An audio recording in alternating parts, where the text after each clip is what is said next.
everyone's time, get this meeting going. So I guess first off, welcome everyone to our monthly all community council meeting. We are recording this meeting for posterity, so just so you know. And as per tradition, Violet, would you like to do a bit of roll call for us?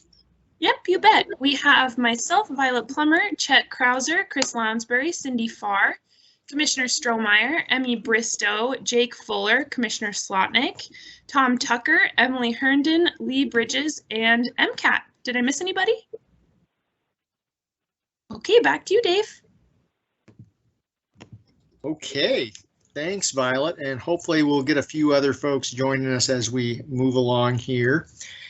And to begin with, and just to let you know, coming attractions for this evening, we'll have our standard update from Cindy Farr related to COVID-19, which is always super informative and important as we continue to make our way through this pandemic period. We'll have a special presentation from Emily Brock on all of the things that she's involved with, both in terms of the Missoula County Fair and also economic development countywide. And then we'll do our typical round robin of updates from all of the 7 or however many community councils show up this evening. So to begin with, let's kick things off. Cindy Farr, do you have an update for us relative to COVID? Hi there. Yes, I do. So hi, everybody. This time I feel like I actually have good news to share with people, which is nice after a long time of not having great news to share. But first, I'd like to introduce Jake Fuller. Jake Fuller has been with the incident in a couple of different capacities since spring of 2020. He was our liaison officer back then, and then he moved into a deputy ops chief and then ops chief, and now he's back into a liaison officer position. I asked him to join this meeting because as a liaison, he is a great contact for you. So if you have questions or you want to know what we might be able to do out in your own individual communities or getting involved, Jake is a great person to contact. So Jake, do you want to introduce yourself? I won't take up much time. It sounds like a full agenda. I'm grateful for being here. And just like Cindy said, I want to be the link to the COVID response incident for you guys, community organizations, and those are community partners that are working towards success, but might not be assigned directly to the incident. So I want to be that link. I think if it's appropriate, I'll just go ahead and drop my contact information in the chat, and whoever can would find that useful can grab it from there. Thank you. Thanks, Jake. All right, thanks, Jake. So I'm going to share my screen and we'll go through the data. So as I said, I feel like I always come to this meeting and I don't have great positive information to share, but today I do. We actually are down to, we only had 37 new cases today. As you can see from, since last month, we've had a great decline in the number of cases that we're seeing. Our average daily incidence just continues to go down. Again, it's still kind of evenly spread throughout a lot of the age groups, but we are, as I said, seeing a decline in numbers in all of those age groups at this time.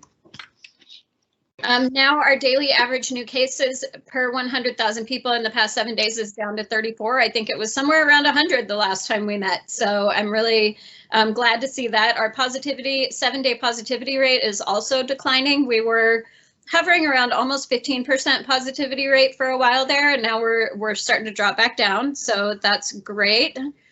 Yeah, as you can see, we're still continuing to see pretty high hospitalization and death rates in our county, but that does generally tend to lag. It continues to stay high a little bit longer after the big spike starts to drop off. And on the other side, we've got our vaccine data. So these are the various different age groups. We don't have the 5 to 11-year-olds on this graph yet because we're still reconciling some data with the state. But the state data is showing that about 13% of our 5 to 11-year-olds have gotten vaccinated as of the end of last week. So that's positive news. And we do continue to see those kiddos coming into our clinic. Right now, 58.69% of our total population is fully immunized. And the number is actually wrong. It's actually 67%, but that's because once we added in the eligible population to receive vaccine, that dropped our number a little bit, and we do expect to see that bounce back up. So a couple of big things that we're doing in the foreseeable future is our testing site lease and our vaccination site lease, the one at the mall, have both come to the end of our lease term, and we're not able to renew. And so we had to find a new site to be our brick and mortar location. And we found a place that is going to work for both testing and vaccine in the same place. It's actually on the corner of Broadway and Flynn Lane. So if you've been to our testing site here in town, it is almost practically across the street from where we were located before. We are working with Mountain Line to have them add a bus stop there for people that want to come out to get vaccinated, because there's not currently a bus stop there, but there is a bus line that goes past there. So we're hoping to get that worked out. We're going to be moving all of our temp staff over there by about the middle to the end of December. So that's kind of one of the big things. We're also continuing to make it out to our outer regions of the county to offer vaccine and testing on a regular basis as well. So that's kind of the update that I have right now. Oh, the other thing since we met last is that we've moved a lot of our processes to automated processes. So that's working really well right now. So if you get tested at our testing location, you get a text message. If you opt into it, you get a text message with your testing results. If you are identified as a case, even at another location besides our own testing location, you get a text message that takes you to a web form so that you can fill out all of the demographic information and all of your close contacts. And if you get a link to that web form and it doesn't get filled out within 24 hours of receiving that link, then what we do is one of our case investigators calls you. So you still have the option of not having to use the digital platforms, but about 60 to 65% of our folks that are testing as new cases are actually opting to use the web-based platform rather than having to get a telephone call from a contact tracer case investigator. So those are the big changes that we've got right now. Hopefully we'll continue on this steady decline. As we know, after holidays, historically, we've seen another bump in cases. And so we're really going to be watching over the next couple of weeks, with Thanksgiving being next week, to see if that's going to be the case this time or if it's going to continue to go down. And I'm happy to answer any questions. Thanks, Cindy. Any questions for Cindy? Any questions? And that is a good trend that we're on, that we have not heard anything like that in a while, so that's always refreshing. Josh, did you have your hand up? Thanks. Yeah, thanks, Dave. So Cindy, in our conversation today with our health department update, and you and Deshane were very much participating in that, we talked about the difference between the Harvard number, the 25, and then another number, and I can't remember which agency it came from, that said 50 in terms of number to shoot for. Would you mind kind of explaining that for folks? Yeah, so there's two different numbers that we look at. The Harvard Institute of Global Health, Harvard Global Health Institute, something like that. I can't remember the order of the words right now, is the ones that came up with, if you keep your average daily new cases per 100,000 at 25 or below, that means that you're still being able to manage the pandemic at the local level, at the county level. If it goes above 25, that's where you reach the tipping point where things start spreading exponentially. The CDC actually came up with a different number, and it's not exactly the same metric. I believe theirs is based on active cases, and then they tried to go back and look at per the incidence rate, and they're saying 50. And so we're still currently going with the Harvard Global Health number of 25. So what we would like to see is less than 25 cases on an average over the past 7 days, and we want that to stay under 25 for 14 days.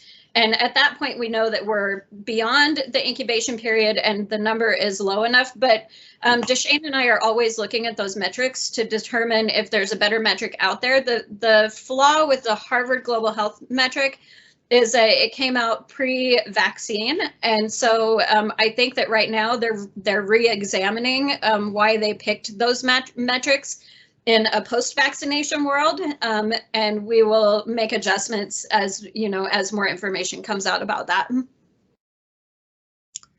Thanks, Cindy. Other questions for Cindy? COVID related or otherwise? Any other questions for Cindy?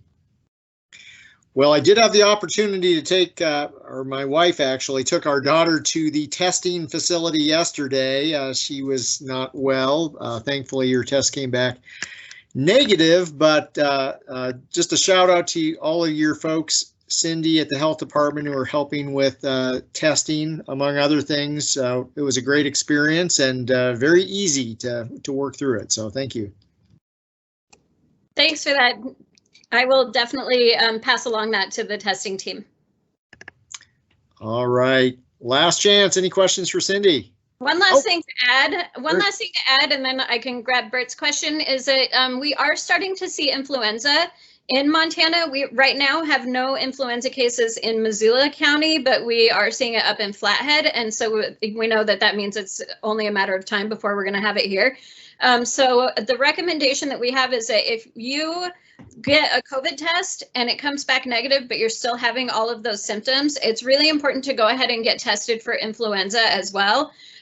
We can't do that at the health department, but you can do that at any of the walk-in clinics or at your regular healthcare provider, and they can usually do it on a rapid test. Simply because you can be treated for flu if you catch it early enough with the antivirals. So it's definitely recommended that if you continue to have symptoms and you test negative for COVID, please go ahead and seek a flu test from your healthcare provider. Thanks, Cindy. Bert?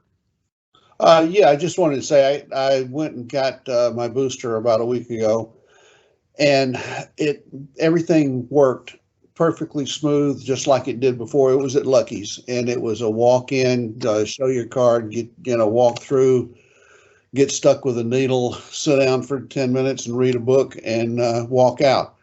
And I appreciate the organization that it takes to make that happen. Thank you. Thanks, Bert. Again, I will definitely share that with our team. Thanks, Bert. Any other last questions for Cindy before we let her go? No, I just want to say I got to beat Bert. I got my booster shot on October 5th. This is Lee Bridges from the East Missoula Community Council, and I am very grateful to have gotten my booster shot. No questions asked. Thank you very much. All right, I got to follow that. Go for it. I was told on one day that the booster shots would not be available until the end of October, so I went and got my flu shot. The next morning, it was announced that the boosters were available, and I had to wait 2 weeks. So, not my fault. Well, mine was exactly 6 months to the day from my last shot, so I was right on course. Okay. And just so everybody knows, you don't actually have to wait between getting other vaccinations and getting the COVID vaccine. So it was recommended earlier in the pandemic that once the vaccines came out, that you needed to have a 2-week window on either side of getting other vaccines. But now you can actually get them all at the same time. So now you tell me. Thank you. Well, I didn't even know that, but I've had all my shots now, so I'm good. Thank you. All right. Well, you guys are providing inspiration to the rest of us, so good work. Well, thanks so much. Oh, Emily. I just remembered my one question, and I'm here. I might as well ask it. So I got my daughter vaccinated at UM Curry because I was able to get her in quicker before you guys got up and running. Of course, they're not open at the 3-week mark. Are you guys open the day after Thanksgiving? And I can bring my kid in with her vaccination card and get her vaccinated with her second dose. Yes. Perfect. That's all I need to hear. I believe that for kiddos, we're still taking walk-ins, but you might want to check our website on that one. Oh, yeah. But yeah, we are open. I'll sign up online. Thanks. That was my question. Perfect. We don't take any time off at Missoula County. We're all right. Thanks, Emily. Any other last questions? Okay. Thanks, Cindy, for joining us. Yep. Thanks, everybody. Have a good night. You bet. Thanks, Jake. Okay, moving on to our second agenda item. We're delighted to have Emily Brock with us. She is the Director of Land and Economic Development for Missoula County, which is a bit of a new role in Missoula County, but she's also responsible for all of the great things that you guys have probably experienced happening at the fairgrounds. So nothing specific here, but I'll just turn it over to Emily to talk a little bit about what her role is. Maybe tell us a little bit about the successes at the fairgrounds and also talk about economic development work countywide. Emily? Sure, thanks for inviting me. It's nice to see everybody virtually. I started this new role in July 1, and so I'm still the fairgrounds director, but I'm also the director of land and economic development. And I'll continue in the fairgrounds role until redevelopment is done there, and then transition out of that programming. So first, I guess I'll talk about the fair because it's, you know, exciting and at the top of my list. So, you know, we had a great year, massive turnout. We broke all of our records, and fairs across the country really did break all their records. So we weren't the only ones. Sorry, I've got a friend in the background, a little kitty. So the people watching was amazing. Attendance topped 95,000. It was up 17% from 2019. Our carnival broke 500,000 for the first time and had its first $100,000 day. And as with other fairs who had to, you know, we removed the beer garden as a way to spread people out. And so people were spread out. You could drink in most of the areas, not with the animals or at the carnival, but everywhere else. And so our alcohol sales increased. So the revenue was good. Our Stampede Rodeo is now known nationwide. Attendance for the ticketed events increased by 27%. We had sellout crowds every night. Network executives at the Cowboy Channel monitored the first 2 nights of the Missoula Stampede Rodeo. They liked what they saw, and they selected Friday's performance for a live check-in to their 16 million viewers around the world. So we were really proud of that, and they followed up with us, and they do want to have us be one of their rodeos for next year. So I think that'll be really great with bringing in sponsorships and just putting Missoula on the map as having a fabulous rodeo. 4-H and FFA kids are very happy. They're taking it to the bank. This year's 4-H and FFA Livestock Auction was higher than any in memory. Beef prices averaged over $4 a pound.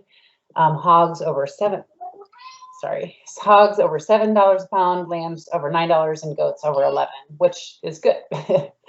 And any one of those would make it a phenomenal sale, but all 4 at once was groundbreaking, and they raised $100,000 for the kids over previous years. So they had an increase of like over $100,000 from previous years.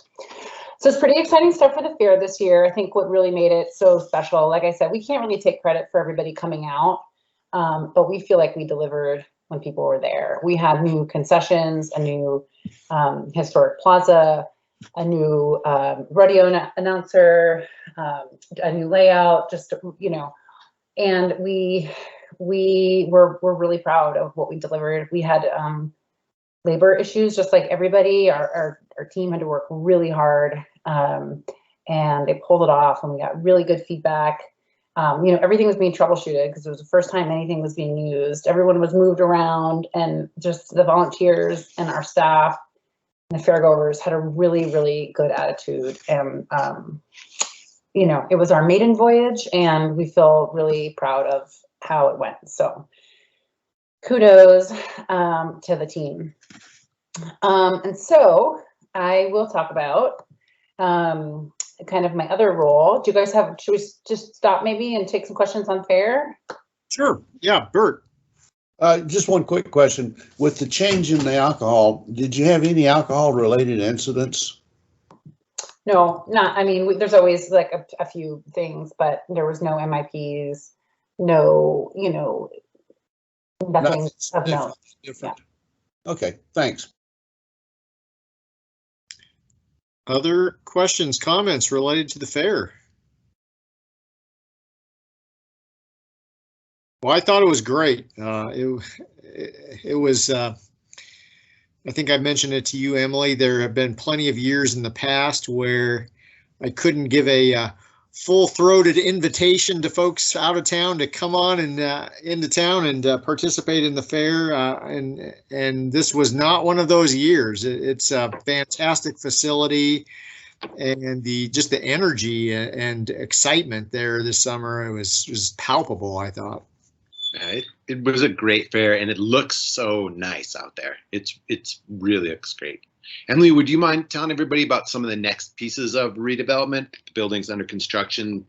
Are there fundraising projects that will yield more buildings yet? Yeah, so phase 2, we are about halfway done with phase 1, but we're farther along than that sounds, because the whole second half of phase 1 broke ground at the same time for the Butterfly House and Insectarium, the Rocky Mountain Gardens and Exploration Center.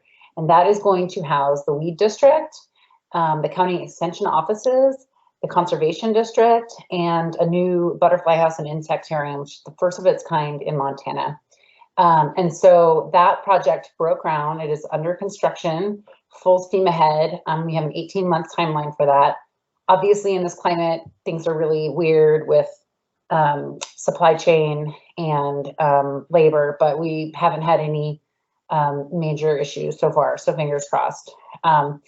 That it will be ready and part incorporated into the 2023 fair. So that's really exciting. So phase 1 is funded fully.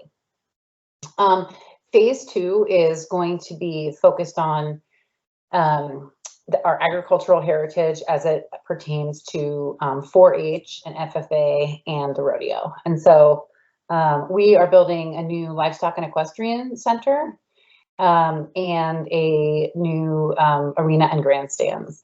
And so we're really focusing on that agricultural education and community tradition pieces. I could tell you, I mean, how far do you want me to go down the rabbit hole, Josh? I'll tell you. I think he's saying go down all the way into the rabbit hole. Okay. I think without getting too far into the weeds, just the big stuff is really inspiring, and you're absolutely doing that right now. So. Yeah. Well, I don't know. I guess I'll since it's a community, this is the community council. I know that you guys have a rural understanding. And so 4-H and FFA programs are designed to teach collaboration and responsibility and accountability. They foster positive self-awareness and help people develop a sense of curiosity and grow love and service for our community. So celebrating their annual achievements at the Western Montana Fair has been part of the fairground since the beginning. And so right now, the livestock pavilion and the glacier ice, they share, and that was once a realistic strategy, but as Missoula's grown, and I can see Emily on there, as Missoula's grown and ice sports and 4-H and FFA have expanded, the success of the programs has become really restricted by the limitations in time and space. So both partners are really tested by the antiquated endeavor that causes operational and safety challenges for people and animals. So the 4-H Council and Livestock Committee worked with local FFA leaders, worked with architects to design an 80,000 square foot livestock and equestrian center dedicated to year-round youth agricultural education. It will be flex space that can generate revenue from additional indoor arena and sporting events, breed association shows, and expanded equestrian and cattle events. And so that will be located really close to the Rocky Mountain Gardens and Exploration Center, so that the kids can go from the classroom at the Rocky Mountain Gardens and Exploration Center to the classroom, to the workspace in the livestock and equestrian pavilion. Yeah, and so the arena and grandstands, as I kind of said, we've been entertaining thousands every year. We're the home of the University of Montana rodeo team. Rodeo is just an awesome Missoula tradition. If you haven't, enjoyed fair food in the grandstands while the sun sets over Lolo Peak, you're really missing something. And so, we want to celebrate that rodeo tradition. And even though the world looks differently now, breaking horses, roping cattle, riding agility, they're all still part of ranching life. And so celebration of these skills and the grit required continues to thrive in our community and around the country. And so our college rodeo team enjoys prominence in the National College Rodeo Finals every year. We're on the Cowboy Channel, and we host some of the best contestants in the world. And so our current arena is 60 years old.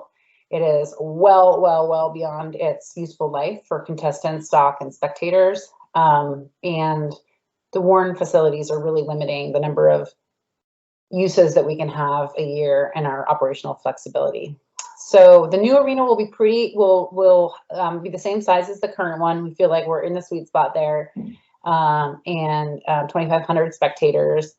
But modern audiovisual concessions, really good space for staging. But really, it's about continuing to do what we've been doing, and so that's exciting. And then the new ice rinks, which are going to have to be a phase project because they are so expensive. But the first phase is going to be kind of in phase 2, and it will be 1 or 2 new rinks. We're still working through that, but we're honing in on the numbers, and those will be down by the YMCA. And we will keep the indoor, we will keep the existing rinks. So we would keep the outdoor rink, existing outdoor rink for year-round use, or for winter use, sorry. And then the indoor rink, depending on how many new rinks we built, would be used for rental space, revenue space, and kind of the exhibit center idea. So exciting stuff at the fairgrounds. And then we're going to call it good for a while. For a long. Thanks, Emily. Other questions for Emily on the fairgrounds before we move on to the other exciting economic development things afoot? Okay, continue on, Emily. So I think I have probably a handful of major projects that I'm working on. Like I said, we're kind of feeling out the role and figuring out where it fits in with other county agencies and where I can be helpful. I'm definitely my background is in land use development and public process, and so first of all, I manage the TED districts, which is what the county uses for TIF funding, and so. We have a few of those, the newest one being the Y, out at the Y. And so some exciting stuff happening out there. We're working with our CAPS department to do an infrastructure plan for the Y area. We really want to see some neighborhood design out there, and we need the infrastructure. We're desperate for water so that we can have fire suppression in our in the industries out there. The industries are really limited because they don't have enough water for fire suppression. They don't have enough water flow. And so we're trying to figure out how to get water out there, how to get sewer out there that can serve both the industrial area and the future neighborhoods, where we're hoping to see more density and kind of a more neighborhood feel with, coffee shops and grocery stores and the amenities that you'd expect from a complete neighborhood. So we're working on that. I'm a partner in that effort. I am not leading it, but I am a partner. And we will be using some TIF funding for it for the parts that are relevant to the industry. Another big project I'm working on is at the Bonner Mill site. We're doing a cleanup there of some waste. And that project is about 3/4 of the way finished.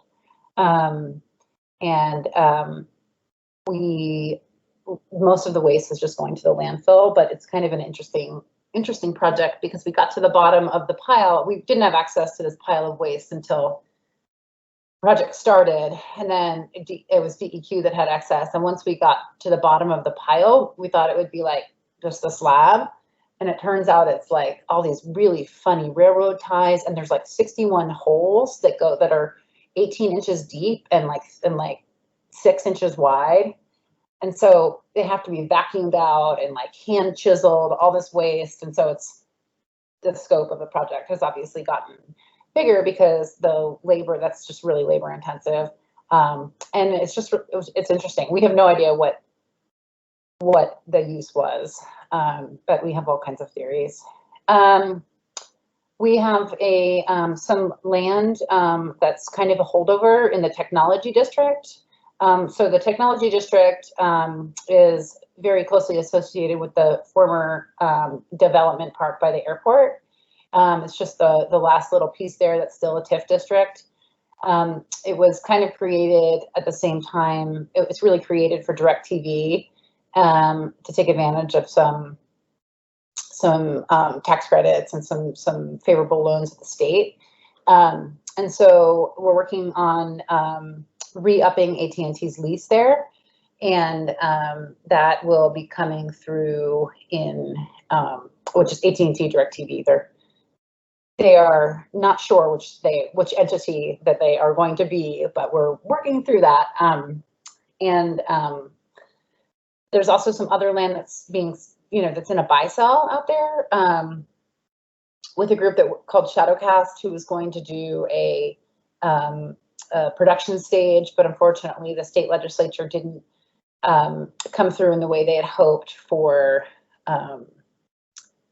tax credits for production. And so they're looking for another end user. I think they found one. They're working through, I'm part of the kind of the sales team from the county on that. I'm not the regulatory side of things. So now they're working with the regulatory side of things at CAPS to make sure that they meet zoning and that the uses, are going to work with the technology district. So if that closes, they've passed their contingency window, so we'll get all of the earnest money. And if that closes, it will be on January 22nd. I'm also working on a land disposition and acquisition plan. This is probably my most exciting for me new project. It's something that the county has wanted to do for a really long time, is gather an inventory of all of our lands. We have a lot of like funny little lands that nobody manages or nobody knows who manages, or we're inventorying them, we're assessing them for their developability. Is there infrastructure nearby? Is it in the path of growth? That kind of stuff. It's kind of an internal process that the county's been wanting to do for a really long time, and we'll be able to pull it together with our GIS team and have a nice map that can be referenced really easily.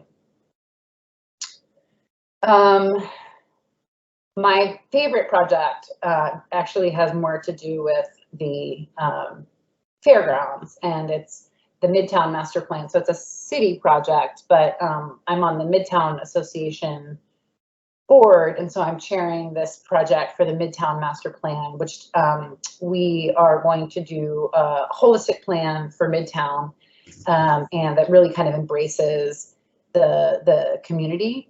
We're doing our outreach totally different than has ever been done before. It's a really innovative way to do it. We're actually going to be engaging, doing the community engagement as a separate contract, not underneath the master planning contract. And so rather than have the community engagement person be kind of a subcontractor to the planner, we're actually having the community engagement person on the team first and helping us pick the planner. So we're really trying to do a systemic change there, and it's really exciting. And we have some really great folks at the table who are helping me push that effort. And it's just really exciting to try to do things differently with community engagement and try to empower the neighborhood and really give folks a voice. And then the other project that I might work on, we have not decided as a county, is I might work on a proposal to redevelop Larchmont Golf Course into housing, permanent affordable housing, land trust housing, and build a new golf course on the other side of the river, between the river and Buckhouse Lane. So put a big asterisk next to that one because it has not been decided if we're going to commit resources to that. But that proposal was brought to the commission about a month ago, and they had their first meeting about it this week. So. And just to emphasize, Missoula County is not proposing this. This is something that was brought to us by a private developer and WGM. This is not a proposal generated by Missoula County, and I've had to say that multiple times today to folks who've called me and asked, why is Missoula County proposing this? We are not. We're, as Emily mentioned, in the process of deciding whether or not we want to continue analyzing this proposal going forward. Yeah, Yes. thanks. I just want to reiterate that the question before us now that Emily's going to bring us some information on in a couple weeks is, should we dedicate staff time to even digging in deeper? We have not even decided if we want to do that yet. So we're a long ways from anything super substantial. Yep. Emily, I've got a question. Unless there's more that you wanted to share, and that was a lot of things on your plate right now, a lot of good information. Question I have, I just was on a tour of the Mountain Line facility this afternoon with Corey Aldridge, and he mentioned that within the last couple of days, it sounded like we received notification that a sizable sum of money would be coming towards that Midtown planning effort. Do you want to talk about that at all? Yeah, that's really exciting. So these two plans, the Midtown Master Plan and the RAISE, the plan that the RAISE grant is working on, were designed together. And so with the RAISE grant, which is a grant for technical work, to really do the engineering, like inches, millimeters, whatever, engineering on fixed rapid transit on Brook Street. And so what that means is permanent infrastructure all along Brook Street, not like, oh, just a bus stop, like permanent infrastructure where the bus actually travels in the middle of Brook Street and has its own kind of bus system. What that does is creates that permanence, that development that is density needs so bad, so when we, call for the city growth policy calls for a lot of density in that area. And we know that, the area is changing really, really fast and, we're almost being caught flat-footed, which is why we need a master plan. But what the bus rapid transit does is it will allow us to maintain our capacity on Brook Street, as the density gets greater. And so there's a lot of pressure coming from Miller Creek and the Bitterroot, and we will be able to get folks, we're going to be able to maintain, the big thing is being able to maintain our capacity and meet the needs there without the only other way to fix it would be to add highway lanes. And so that's something that the association really doesn't want and that the neighborhood really doesn't want. Brook Street is already really divisive. Literally, you can't get past it. It's a moat. And so the RAISE grant, which is huge, it's like an $875,000 grant, which was a brainchild of this group that I belonged to that started about 10 years ago. 10 years ago now, called the Midtown Mojo. And we wanted to bring fixed rapid transit to Midtown. And so there are several, all these iterations later, now we're at the point where the federal government is giving us this money to do this really, really, really detailed plan, like right-of-way acquisition, the hard stuff, which really what it does is it tees us up for infrastructure funding from the federal government. That's what it's for. And so to get your projects to be shovel ready. So that's super exciting. And that dovetails with the Midtown Master Plan, which the Midtown Master Plan is not looking at that corridor from a bus perspective, but we're looking at the whole neighborhood from a people perspective and from a grassroots perspective. And focusing on what do the fringes need, how can we connect the fairgrounds to the fort with green infrastructure. And, you know, the idea then would actually be to how do we connect Blue Mountain to the fort, to the fairgrounds, to Mount Sentinel with green infrastructure.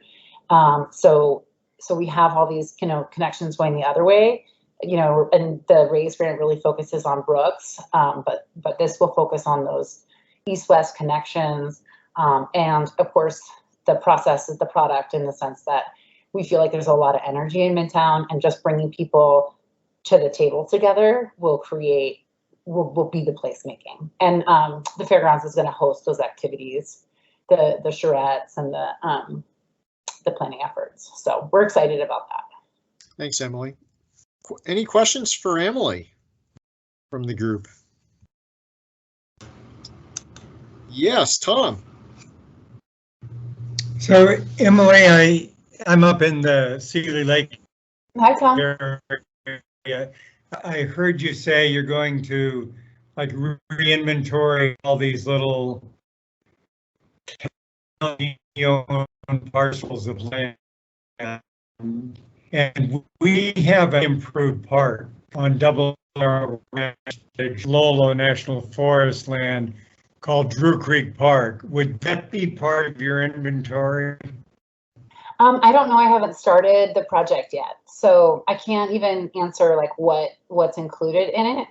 But this is just an inventory. So, you know, I'm trying to pick the things that are not controversial, that are the low hanging fruit. And so I don't know what you're referring to, but if it is a sacred cow, I'm guessing that it's not on my list.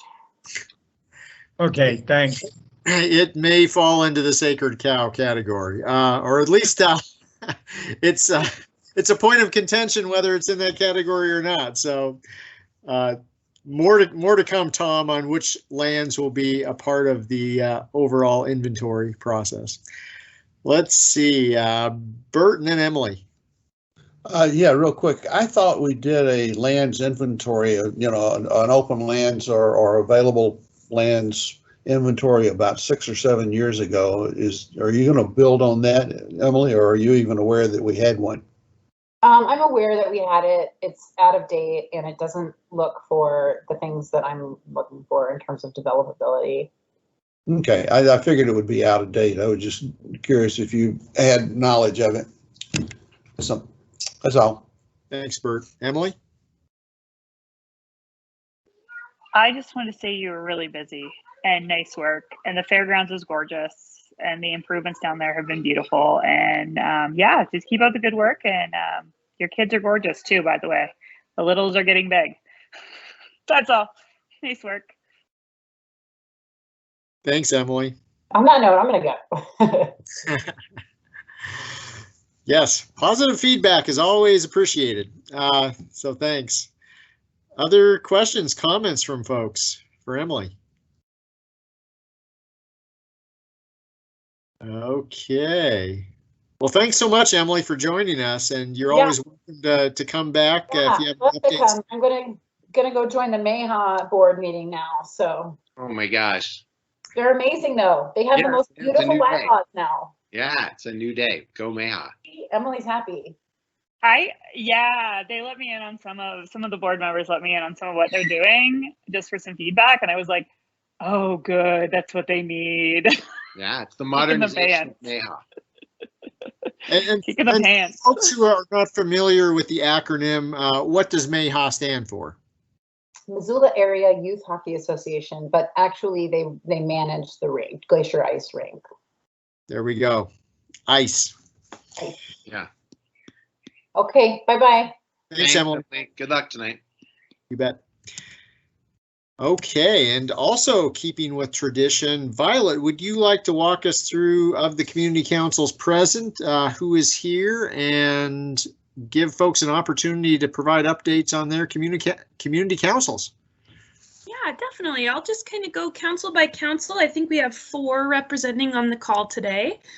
And yeah, like Dave said, if you guys have any questions to ask or any updates that you want to provide from your neck of the woods, then that would be great. We'll start with Bonner Milltown, and we have both Bert and Emily here. Emily, you got anything? You can go first. Just that the firehouse is coming along beautifully. And yeah, that's about it, really. There you go. Off the top of my head, Bert. Yeah, the firehouse is doing well. They were working on their final punch list this week, and so we expect them to be in the new firehouse in the next couple of weeks, maybe by the middle of December anyway. And the old firehouse has now had an appraisal done on it, and it's sitting there somewhere in the $500,000 to $600,000 range, and I suspect it'll go for more than that. The neighborhood is a little concerned about what might show up, and they're trying to. You don't do this when the house next door sells, to another person, but they're trying to mandate who can and cannot move into the old firehouse, and I think they've gotten the message that the state has a process by which it goes, and it goes to whoever comes up with the money. So we'll see how that pans out, but it's a good facility and it's in a good location, so it ought to work for them. The other things we got going is the west side of Bonner Mountain is being moved, potentially being moved, ownership being moved. The mountain's not being moved. The ownership is being moved from Nature Conservancy in Five Valleys to Bonner Mill ownership, with a lot of stipulations that it remain open to the public for hiking and whatever. The Bonner Mill fire water tank is up on the side of the mountain, and they really want to have control of that. And I just don't understand why they would, but they do. And looks like they may end up with ownership in the near term, but they're doing a slow roll on it to make sure that all the T's are crossed, the I's are dotted, that the people in the area are satisfied with it, and I think they're going at it the right way. So that's good. And Marsh Mountain.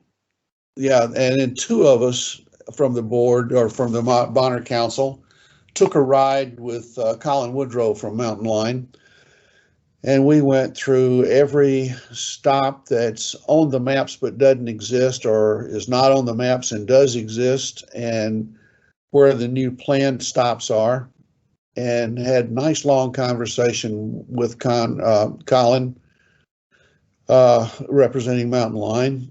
We would like to get more signs out there, and I have followed up with Andrea Davis on the Mountain Line board to say that we would like to have a little more expedited priority on getting something as simple as signs staked into the side of the roads, not on the state roads, but on the county-owned stuff, which you guys have said is not a problem for you. I think they've picked a few good places to have bus stops, but we need to have them identified, and we need to have all the maps say the same thing, if you would. Other than that, I think that's about it. That's great. Thanks, Bert. Thanks, Bert. Thanks, Emily. How about East Missoula, Lee Bridges? Hi, can you hear me? Yes. Great. We actually have a lot going on out here. There are some variances and thus and such going on that I need to get back into, and will do so soon because I know we have some county commissioner meetings coming up on December 9th.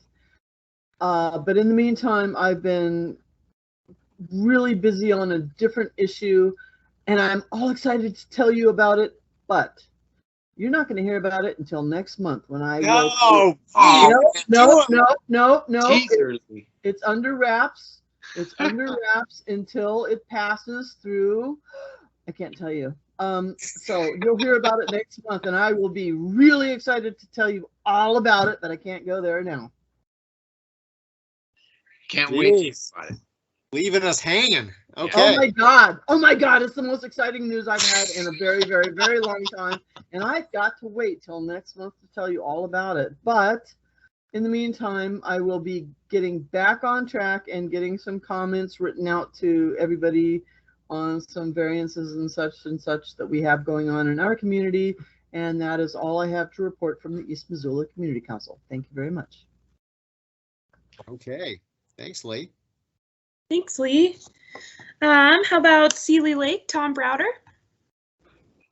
Okay, thanks. I have a couple of things. One is, you recall from our last meeting, we talked about wanting to get the RV disposal facility at Clearwater Junction reopened. And thanks to what we discussed at this meeting last month, and Chet Krauser gave me some valuable input, we're on the commissioner's admin agenda tomorrow. And our intention is to send a letter to the new director of Fish, Wildlife and Parks, just to get this matter on their, kind of get it in front of them. I think there's some reorganization going on, but we feel if the commissioners are comfortable with the verbiage, then from what I understand, matters like this tend to be assigned to the appropriate district, which it would be, and then, the council, the local businesses, then I could think would start that kind of local input. But we're feeling pretty good about that. And again, we'd like, in a perfect world, we'd have that facility open come May of next year. So we don't have RVers dumping sewage on our back roads and overloading town facilities and whatnot. So that's one thing. The other is, for our November meeting last week, we had what we called a Senior Symposium, because some of us have been talking about how we don't really understand in the rural parts of Missoula County how many seniors we have, how well they understand the range of services, what would happen in an emergency. And we thought it came off quite well. Commissioner Vera was there. We had we think probably every senior service provider in the valley, so Missoula Aging Services, the food bank, the senior center, the pharmacist, the veterans group. I don't think it solved the problem, but now in one place, we sort of have a compendium of everything available for seniors. And, I think typically as you go into the holiday season, particularly seniors who've been suffering from pandemic-related isolation, it can be tough. And just a single example, our food bank in Sealy is well-stocked. I volunteer one day a month there, and we think it's probably underutilized, particularly by seniors. But then it brings up the question, well, if you're a senior and you have no transportation, then how do you get to the food bank? And while we could certainly arrange for deliveries, if you don't know where the people are, how do you know to deliver to them? So it brought up some questions, and I think we'll continue to follow up on those. But it was interesting that there are a lot of services for seniors, but the uptake on some of them maybe could be better than it is. So that's where we're at. That's the news from up here, and we've had some snow, and yeah, we're just waiting for enough to get out the cross-country skis and snowmobiles. Thanks, Tom. I might run into you this weekend. I'm coming up to Placid Lake and Sealy to go elk hunting. Oh, really? Well, I've seen a couple racks coming out of the woods, and it might, with this cold weather, that's probably going to stir things up a little bit. So good luck. Thanks. Thanks, Tom. I think, oh, sorry, Emily, go ahead.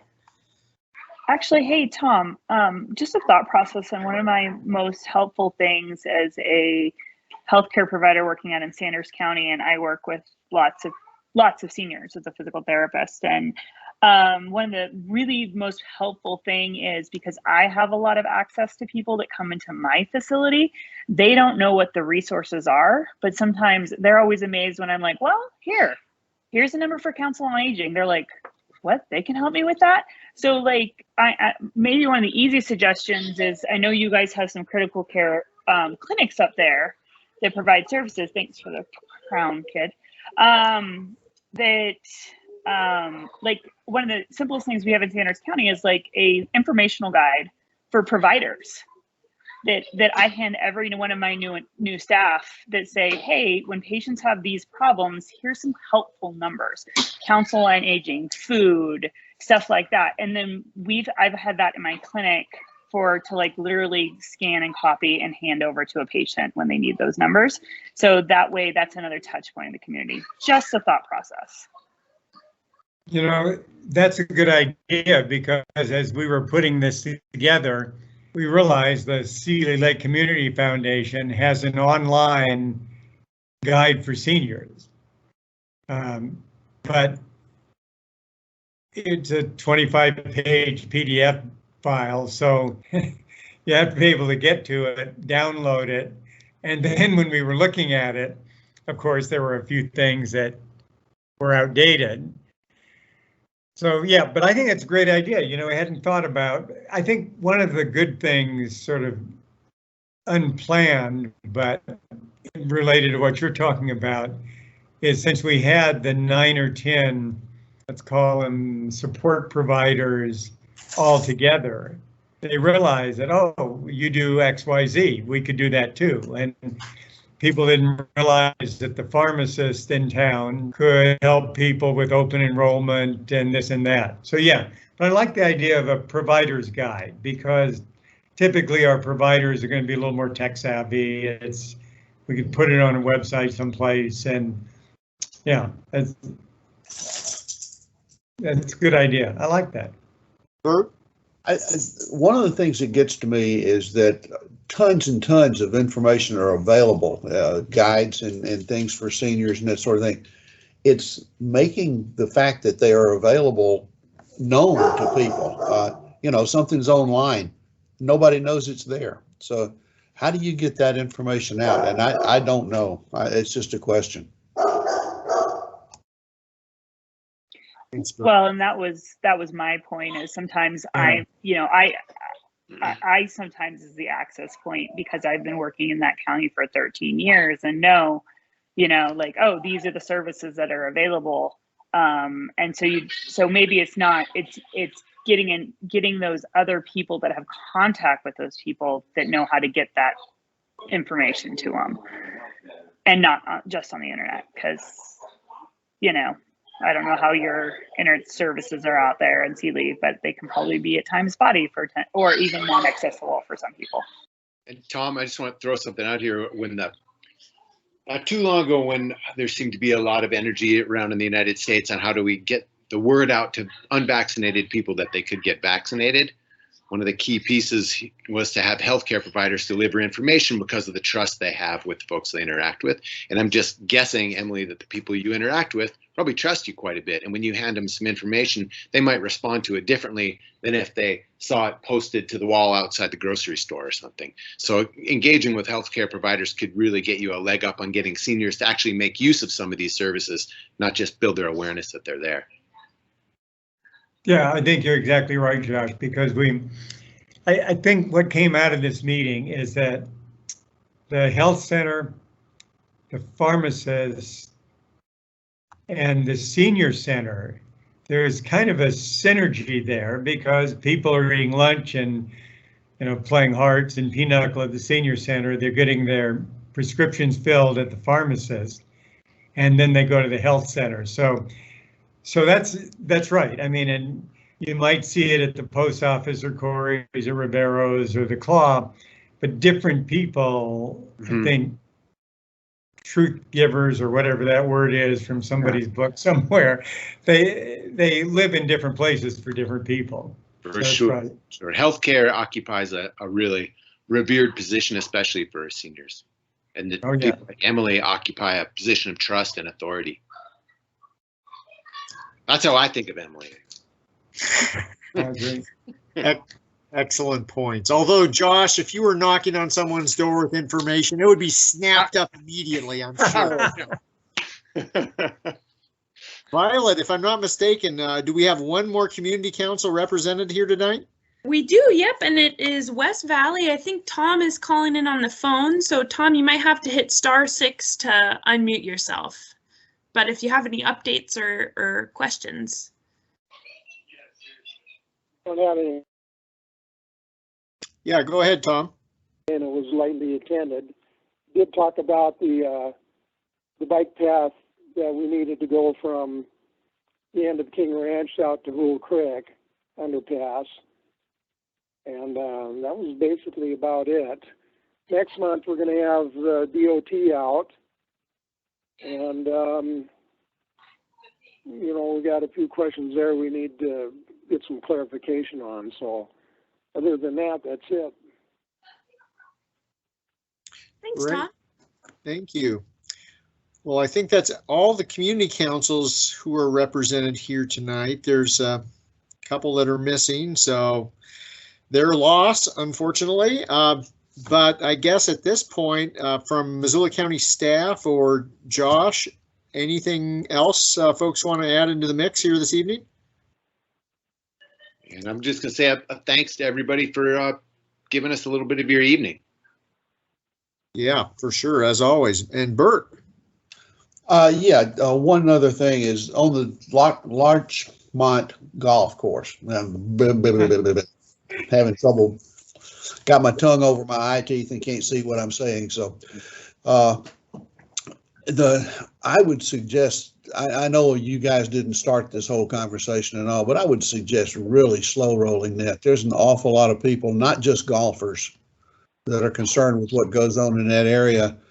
And then my question is, you know, you're going to move into a floodplain. Floodplain, if it's going to flood, is going to flood during golf season. Are you really creating a golf course that's going to be usable? And then how much does it cost to build a golf course from scratch? So, Bert, I gotta jump in here. Slow rolling. It's an honor for me to say we've already taken your advice. I appreciate this that. thing couldn't be any slower. There is please, Emily's zero urgency on our part. Zero. Our urgency is to get all the information we can possibly get over a year, and then make a really thoughtful decision.